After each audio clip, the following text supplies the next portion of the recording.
연말이라 이렇게 저렇게 바쁘시겠지만 길을 걸으실 때도 전철을 타실 때도 우리 찬양한 예수의 이름을 하나하나 다시 한번 떠올리시고 묵상해 보시기 바랍니다. 예수, 그리스도, 메시아, 구원자, 치료자, 만왕의 왕이 되신 우리 주님, 좀 마음에 그리고 기리고 좀 그런 시간을 좀 따로 좀 떼어내셔야 돼요. 아무리 바쁘셔도. 우리 대강절 세 번째 주일 우리 이제 맞이하고 다음 주 지나서 이제 곧 성탄절을 맞이하게 될 텐데, 촛불을 이렇게 하나하나 켜가면서 좀 주님의 오심을 기다리는 기다림이 좀 더 농도가 짙어져야 되지 않겠습니까? 농도가 짙어지는 건 뭐예요? 더 마음이 간절해져야 된다는 거 아니겠습니까? 그렇게 성탄절을 맞는 거하고 어떻게 왔다 갔다 하다 그렇게 맞는 거하고 맞는 건 같을지 모르겠지만 받는 은혜는 다를 줄 믿습니다. 그게 하나님의 법칙이에요. 어쨌든 주님의 오심이 만 백성에게 미칠 큰 기쁨의 소식이라고 말씀하시는데, 우리 영남의 가족들 마음속에 정말 주님 때문에 오는 기쁨이 더 짙어질 수 있기를 바랍니다. 안 그래도 우리 마음을 흔드는 것들이 주위에 참 많은데 그 기쁨마저도 없다면 어떻게 살아요? 이렇게 저렇게 힘든데 그래도 기쁨이 있어야 살 거 아니겠어요? 힘들어도 좀 기쁨이 있어야 견딜 거 아니겠습니까? 어쨌든 그런 기쁨을 누리도록 주님이 허락해 주셨는데 사탄은 결코 가만두질 않습니다. 어떻게든지 하여튼 흔들어 가지고 쏟아버리게 만들고요. 기쁨의 이런 모습을 보고 혼자서 쾌재를 부르게 있겠죠. 여러분, 그런 조롱거리가 되면 되겠습니까?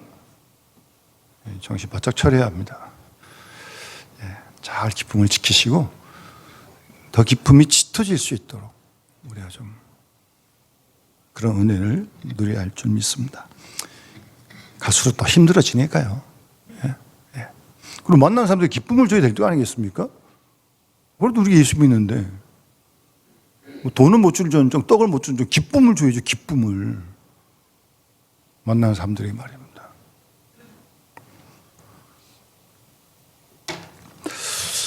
오늘 이 이사야서 61장 말씀은 예수 그리스도에 대한 메시아 예언의 말씀인데, 그 예수님께서 여러분 누가복음 4장을 보시면 사탄의 시험 받고 공생을 시작하시잖아요.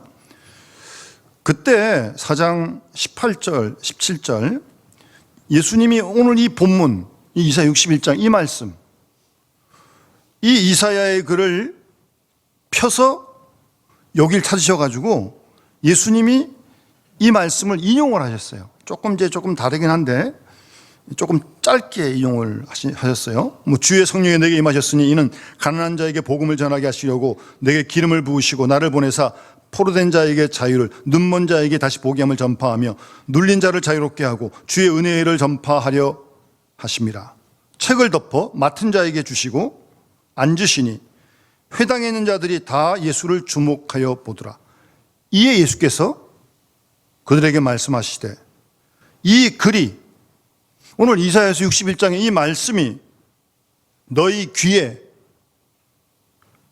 응하였다 라고 예수님이 오늘 본문을 인용하셨어요. 그러니까 이 이사야가 예언한 이 말씀이 오늘 지금 여기 응하였다는 거죠. 그 언약의 말씀이 성취됐다는 거죠. 그래 예수님이 지금 거기 서 계신 거예요, 지금. 그러니까 이 말은 앞으로 예수님이 행하실 모든 그 사역의 어떤 핵심을 담아서 말씀하시는 말씀이죠. 주님께서 여러 공생의 3년을 사셨는데 그 모든 사역을 압축하면 결국 이 말씀을 이루어드는 사역을 하셨다는 거죠. 그 사역은 지금도 오늘도 우리에게 계속되는 줄 믿습니다. 과거의 사건으로 끝나는 겁니까? 그럼 뭐하러 예수 믿어요? 지금 이 사건이 주님 살아계시니까 우리 가운데도 이룰 줄 믿고 기다리고 기도하고 힘써야죠. 그게 신앙생활이죠. 뭐 2000년 전에 그랬다. 그랬나? 그랬다. 끝. 그럼 나하고 아무런 관계가 없으면 뭐 하는 거예요 이게? 교회만 왔다 갔다 하는 거예요? 이 추운데. 아니잖아요. 그러니까 예수님이 응했다고 하는 이 말씀, 이 사역을 예수님께서 이루신 거거든요. 그러니까 이 말씀이 상당히 중요한 거죠. 좀 더 깊게 묵상하고 곱씹어야 합니다. 그래서 오늘 본문 이사야서 61장 말씀 보시면 여호와의 영이 내게 내리셨다. 여호와께서 내게 기름을 부으사 61절 중반에 가난한 자에게 아름다운 소식을 전하게 하려 하십니다. 이게 예수님이 오신 목적이에요. 가난한 자에게 아름다운 소식. 아름다운 소식이 뭡니까? 복음이죠. 복음. 누구에게요? 가난한 자에게. 그러니까 여러분 오늘날도 우리의 마음이 가난하지 않으면 절대 이 복음 듣지 못합니다. 들어도 마음에 안 들어갑니다. 안 들어가니까 열매 맺지 못합니다. 가난하지 않으면 왜? 가난한 자에게 복음을 주겠다고 그랬습니까? 그래서 우리의 마음을 가난하게 갖는 게 얼마나 중요한지 모릅니다. 이건 생명과도 같은 거예요. 교만하면 말씀이 안 들어가니까 복음을 못 들으니까 뭐 귀로만 듣고 귀로 빠지니까 열매를 맺지 못하는 거죠. 생활에 아무런 별로 없고 열매 없습니다. 가난하지 않으면 계속 가난해야 돼요. 마음이. 그래야 아름다운 소식을 매일매일 들을 수 있으니까. 오늘 그 말씀하신 거예요? 오늘 주님도 마찬가지입니다. 주님 살아계셔서 우리에게 말씀하십니다. 여러 가지 복음을 주시는데 마음이 가난하지 않으면 이 아름다운 소식이 들리질 않아요. 속으로 들어가질 않아. 그러면서 이제 이어지는 내용은 그 복음, 아름다운 소식의 내용을 좀 구체적으로 설명하는 내용이에요. 나를 보내사 첫 번째, 마음이 상한 자를 고치시겠다는 겁니다. 주님께서. 여러분 마음이 건강하십니까? 혹시 상한 마음은 없습니까?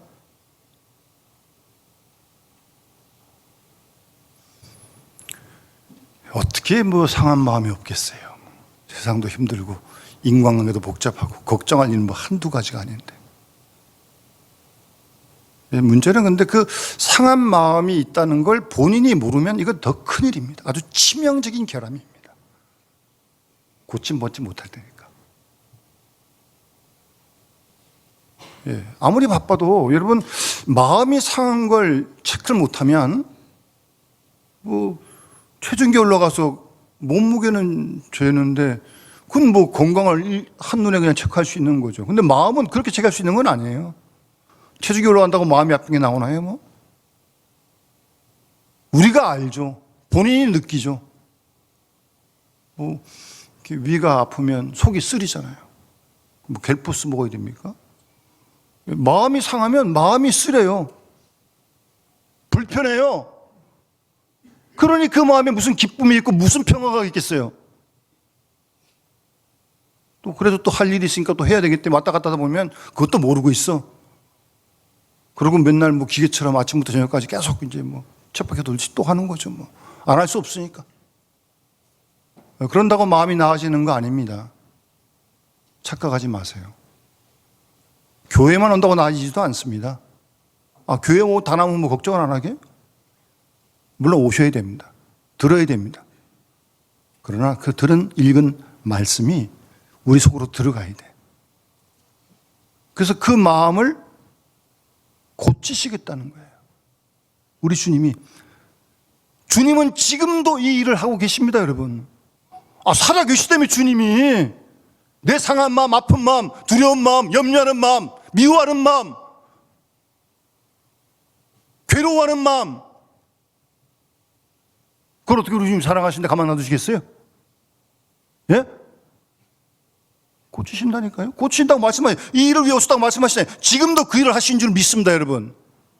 그러니까 살아계신 하나님이시지, 주님이시지 뭐. 상한 자를 고치신다고요. 그리고 뭐 포로된 자, 갇힌 자 비슷한 의미인데 자유를 주시겠다는 거예요. 자유를. 우리가 지금 감옥에 들어가 있지는 않지만 우리의 삶을 얽어매고 있는 게 참 많습니다. 막 짓누르고 있는 게, 가두고 있는 게 너무 많아. 제가 언제 며칠 전에 신문을 보니까 요즘 어떤 젊은이들이 밖을 안 나간대. 겨우 가는 데가 편의점. 사람도 안 만난대. 갈 데도 없고 계속 집에만 있는데 뭐가 많이 눌린 것 같아. 여러 가지가 눌릴 거겠죠, 뭐 어쨌든. 그렇게 심해지면 이런 자폐 증세가 나타나는 거 아닙니까? 정말 방에 갇혀가지고 진짜 뭐 몇 년 동안 안 나오더라고요. 예. 하여튼 뭐 그런 것부터 그것만 아니에요. 여러분, 우리를 얽어매고 이렇게 가두는 게, 불편하게 하는 게 많습니다, 여러분. 자기 자아가 여러분들을 붙들 수도 있고요. 뭐 근심에 눌리기도 하고, 뭐 미움에 눌리기도 하고, 뭐 다 그냥 다 그냥 붙들려 있는 거예요. 자유하지가 못해. 주의 영에 계신 곳에 자유함이 있다고 그랬는데 자유함이 없어요. 자유함이 없으니까 기쁨도 없는 거죠. 뭐 평화도 없고 늘 뭐 찝찝하고 정말 하나님 감사합니다 하고 한번 감격하는 그런 순간도 없고, 갇혀 있으니까, 눌려 있으니까, 자유함이 없으니까 누가 볼까 눈치나 보고, 누가 보라고 뭐 하고 다 하고, 그런 데다 묶인 거 아니에요? 시선에다 묶인 거 아니에요? 정말 주의 영이 계신 곳에 자유함이 있습니다. 그런 자유를 주시겠다는 거예요. 주님이 그 일을 위해 오셨다는 거예요. 지금도 그런 자유를 우리에게 주신 줄 믿습니다, 여러분. 그걸 누려야죠, 우리가. 그 일을 위해 주님이 오셨는데 그것 때문에 기뻐하는 거고, 여러분. 그 다음에 주님이 은혜의 해, 보복의 날, 이 복의 날, 악한 자를 심판하시겠다는 거예요. 불의한 자를 심판하시겠다는 거예요. 그렇게 심판해서, 선포해서, 그 다음 모든 슬픈 자를 위로하신다고요. 저는 이 위로라는 단어가 참 좋습니다. 주님이 우리를 위로하시겠대. 그 일을 위해 오셨대. 여러분, 주님 위로 받고 싶지 않습니까? 위로 안 받으셔도 돼? 안 받으셔도 되면 할 수 없고. 저는 그 위로가 없으면 견딜 수가 없어요. 그 위로가 있어야 돼. 주님.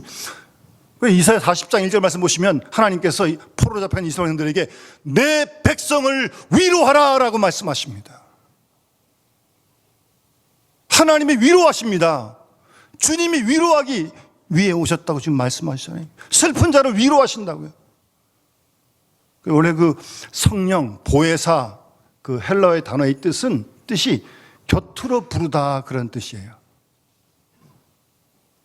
주님이 상처받은 우리를, 슬픈 우리를 곁으로 딱 부르시는 거예요. 왜요? 위로해 주시려고. 주님이 우리 곁에 오신 줄 믿습니다. 위로하시려고. 우리 그 위로를 우리가 경험할 수 있어야죠. 위로하신다는데 그 위로를 경험해야죠. 그래야 뭐 기쁨이 있을 거죠, 뭐. 이건 사람이 주지 못하는 겁니다. 세상이 주지 못하는 겁니다. 주님만이 주시는 위로가 있어요. 어제 우리 119편 50절입니까? 시인도 하나님 말씀이 고난 중에 위로라고요. 고난 중에, 힘들 때, 어려울 때 말씀이 위로가 됐다는 겁니다. 고린도후서 1장에서 사도 바울이 뭐 거의 죽을 뻔했잖아요. 사람 의지하지 말고 살아계신 하나님만 의지하게 하십니다. 그러면서 거기 고린도서 1장 맨 처음 보면 위로의 하나님이라는 단어가 계속 나옵니다. 주께 받은 위로로 그 위로 가지고 다른 사람을 위로할 수 있도록 하라고 그렇게 편지하고 있어요.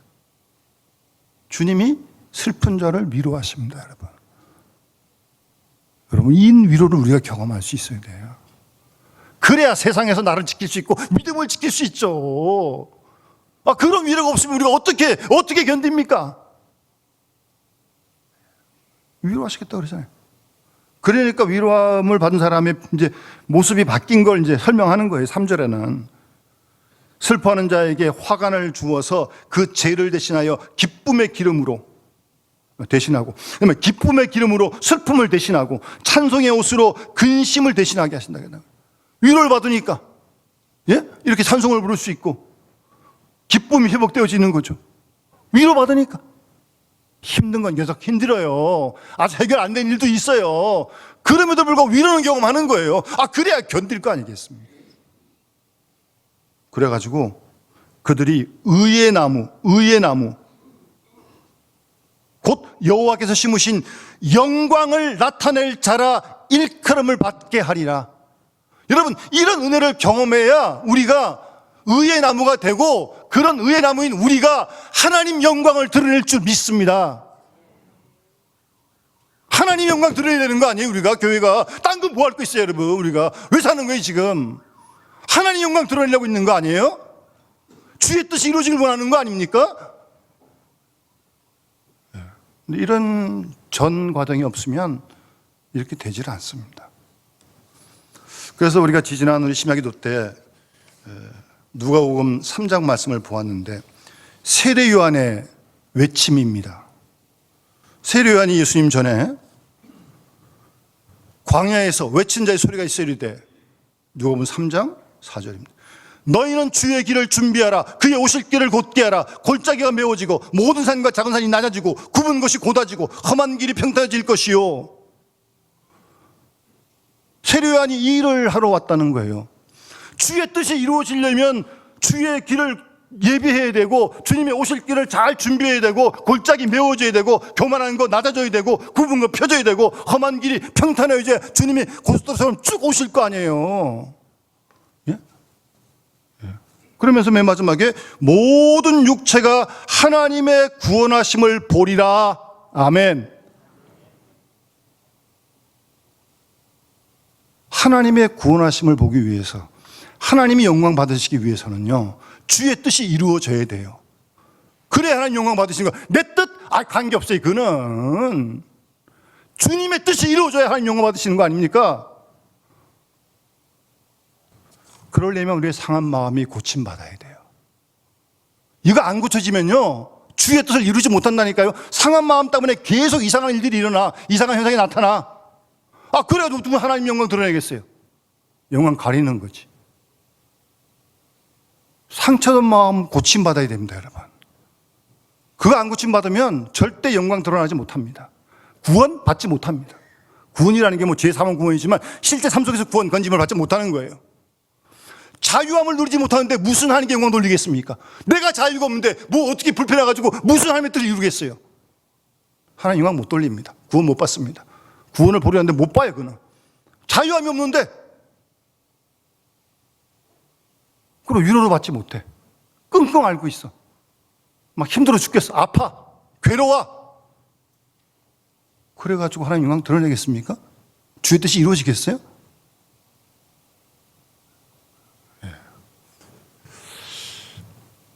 선결 조건으로 마음 상처 치유받고요, 자유함 누리고요, 주의 위로를 경험할 때 기쁨이 회복되어지고 세례 요한이 이해한 주의 뜻을 이루는 통로가 될 거예요.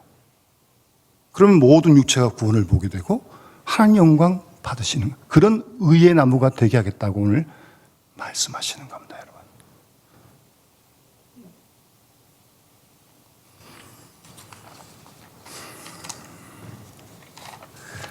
이런 구체적인 삶의 내용이 주님이 하시고자 한 일이었고, 주님이 오늘도 이 일을 하시는 줄 믿습니다. 그렇다면 우리가 주님 믿는데 우리도 이런 주님으로 말미암는 은혜를 생활 속에서 날마다 그런 책 제목 있죠? 오래전에 우리 소그룹 할 때 공부했는데, 상한 마음의 치유, 상한 감정의 치유, 이런 책도 있고, 감정도 치유받아야 되고 마음도 치유받아야 되고, 이게 상한 마음들이 참 많습니다. 과거에는 부모님 통해 받은 상처가 계속 남아가지고 이게 해결 안 돼가지고 그럼 끝까지 가는 거예요. 해결 안 되면, 치유 안 되면. 예? 그럼 어떻게 우리 생을 살아가요? 그 마음도 고침 못 받고. 예수 믿으면서 더군다나. 맨날 염려, 근심에 매이고, 그냥 상처가 참 많아요, 여러분. 주님이 고치신다고 약속하십니다. 여러분, 그거 고치 우리 주의전에 나온 거예요. 그 고침 받으라고 말씀 자꾸 읽는 거예요. 그래서 시편 107편 20절 말씀처럼 하나님 말씀이 주께서 보내셔가지고 그들을 고치시고 위험한 지경에서 건지신다 말씀하십니다. 말씀을 보내셔가지고 하나님께서 그들을 고치신다니까요. 하나님 말씀, 살아있고 활력 있는 이 말씀으로 우리를 고치신다고 말씀하시잖아요. 위험한 지경에서 우리를 건져주시겠다고 말씀으로. 예? 그래서 말씀 읽고 듣고 쓰고 그러는 거죠, 지금도 주께서 이런 역사를 이루실 줄 믿습니다, 여러분. 그래, 믿음을 갖고 말씀도 읽고 쓰고 듣고 상한 마음이 여러분, 이거 치유돼야 돼요. 이거 고침받지 않으면 나도 불행하고 이 상태로는 절대 하나님 영광 드러내지 못합니다.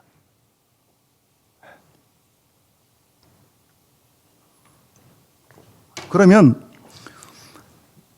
처음 다시 올라가서 누구에게 이런 아름다운 소식, 이런 복음, 위로, 자유, 마음의 고침을 주시겠다는 거예요. 누구에게? 마음이, 여기 마음이라는 단어 없는데, 가난한 자에게 아름다운 소식을 전하시겠다고 말씀하십니다. 그러니까, 가난하지 않으면, 이런 은혜의 역사를 우리가 누릴 수가 없는 거예요, 여러분. 원래 이 가난하다는 히브리의 그 뜻은요, 여러 가지 의미가 있어요. 일단, 물질적으로 가난한 거, 빈곤한 거, 그거 가난이고, 또 돈은 있는데 권력이 없거나 신분이 낮으면 가난하다고 생각을 했어요. 그러나 그리고 눌린 사람이면 노예 같은 사람, 가난한 사람이다. 일반적으로 그렇게 불렸습니다. 물질적 가난, 지식적 가난, 건강의 가난, 여러 가지 우리가 생각할 수 있는데 성경에서의 가난은 심령의 가난을 말씀하시는 거죠. 그 예수님께서 팔복 마태복음 5장 첫 번째가 뭐예요? 심령이 가난한 자는 복이 있나니 천국이 저희 것이며, 심령이 가난한 자는 복이 있다고 주님이 그렇게 말씀하신 겁니다. 원래 그 헬라어 원문을 정확히 보면 심령이 주어가 아니에요. 원문을 그대로 번역하면 심령에 대하여 가난한 자, 이렇게 번역하는 게 정확한 번역입니다. 심령에 대하여 가난한 사람, 그 사람이 복이 있는데 천국이 저희 것입니다. 주님께서 그렇게 말씀하셨잖아요. 따라서 우리는 계속적으로 우리의 심령이 가난해질 수 있도록 많이 기도해야 됩니다. 아니, 계속 기도해야 됩니다. 왜요? 우리는 틈만 나면 목을 빳빳이 세우려고 그러니까, 목에 힘주려고 그러고, 안 그러길 바라지만, 안 그러길 기대하지만, 교회에서도 무슨 이 교회가 무슨 위계 질서가 있답니까? 목사가 놓고 집사 놨습니까? 목사가 더 섬겨야죠. 틈만 나면 그러려고 그러나요? 요즘은 좀 덜 하긴 하네요. 제가 주민센터 가보니까. 그래도 좀 있는 것 같아. 그 앞에 참고 있는 직원들, 무섭습니다. 설명도 안 해. 조금 틀리면 다시 해보세요. 탁 돌려. 어떻게 다시 써 와야지. 다시 해야 하는데 어떡합니까? 그 앞에 쓰면 무슨. 하여튼 틈만 나면, 기회만 나면 누르려고 그러고, 예? 남을 자기 그래서 높아진 줄 알고, 높아지긴 뭘 높아져요. 꼴별견이시. 근데 그걸 높아진 줄 아는데 자기가. 그런 사람이 우리가, 아담의 후손들 우리가 다 그렇다니까요. 그래서 계속 심령이 가난하도록 우리가 기도하고 힘쓰지 않으면 언제 내가 불수 나올지 모릅니다. 불수 나오면 문제가 되는 건 이 아름다운 소식, 복음을 듣질 못해, 마음에 받아들이질 못해요. 그럼 이 고침의 역사가 일어나지 않아요. 자유하지 못하고, 위로받지 못하고, 상처 가지고 그냥 살아가는 거고요. 그건 아니잖아요. 그러니 심령이 가난할 수밖에 없어요. 이거는 생명과도 같은 거예요. 밥에 한 국 굶어도 이거는 순간 놓치면 안 되는 거예요. 그 정도로 절박한 거라니까요. 그래야 우리가 그 밑에 보시면 이 가난한 자 밑에는 겸비한 자라고 밑에 그 각주에 붙어 있어요. 예. 그래야 아름다운 소식을 전해받을 수 있으니까. 교훈다고 다 듣는 거 아닙니다. 이게 마음속으로 들어가야 돼. 복음이 들어가야 돼. 아무리 안 들어가면 소용없습니다. 들어가야 열매를 맺게 돼 있는 겁니다. 그래서 이 가난한 사람의 특징은 어떻게 가난하든 간에 공통적으로 무엇인가 늘 필요로 하고 있습니다. 그게 가난한 사람의 특징 아니에요? 뭐 돈이었건, 뭐 지식이 모자라건, 건강이 모자라건 다 필요하다는 거 아니에요? 예? 이게 가난한 사람들의 특징입니다. 신앙적으로도 마찬가지입니다. 영적으로도 마찬가지입니다. 우리는 늘 영적으로, 신앙적으로 가난해야 합니다. 그러니까 거꾸로 영적인 가난의 반대가 뭐예요? 영적인 교만이죠. 영적인 부요죠. 영적으로 부한 사람은요, 자기 의에 도취된 사람입니다. 자기 의에 만족해서 자신이 세운 기준으로 모든 걸 충족했다고 착각하는 불행한 사람입니다. 그 사람이 영적으로 부한 사람입니다. 큰일이죠, 큰일. 예? 이렇게 되면. 좀 더 개념이 확실히 안 들어오시죠? 뭐 성경 보면 분명해집니다. 누가복음 18장에 예수님께서 드신 비유 가운데 바리새인과 세리의 비유가 있잖아요. 세리가 뭐라고 기도합니까? 바리새인이 먼저 뭐라고 기도합니까? 하나님 감사합니다. 저 남의 거 뺏지 않았습니다. 불의한 일 하지 않았습니다. 간음도 하지 않았습니다. 일주일에 2번 금식합니다. 11조 드렸습니다. 그리고 저 세리하고 다른 거 감사합니다. 무슨 이런 기도가 있어요? 누구 들으라고 하는 거예요 지금? 제가 듣기도 괴로운데 이렇게 기도하잖아요. 바리새인, 아주 영적으로 부한 자의 대표적인 사람입니다. 이 사람 사실 뭐 지식, 권력, 명예, 재물 다 갖고 있는 사람들이거든요. 바리새인들. 또 신앙적인 종교적인 열심이 얼마나 대단한지. 이 뭐예요? 저 사람과 세리와 같지 않은 걸 감사. 아휴. 세리는 뭐라고 기도합니까? 길지도 않아요. 하나님, 나는 죄인입니다. 나를 불쌍히 여겨주십시오. 끝. 하나님이 누구의 기도를 받으셨어요? 세리의 기도를 들으셨습니다.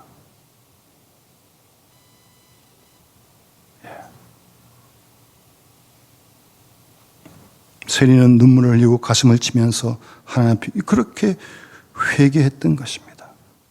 하나님은 바리새인의 기도를 외면하시고 세리의 기도를 들으셨습니다.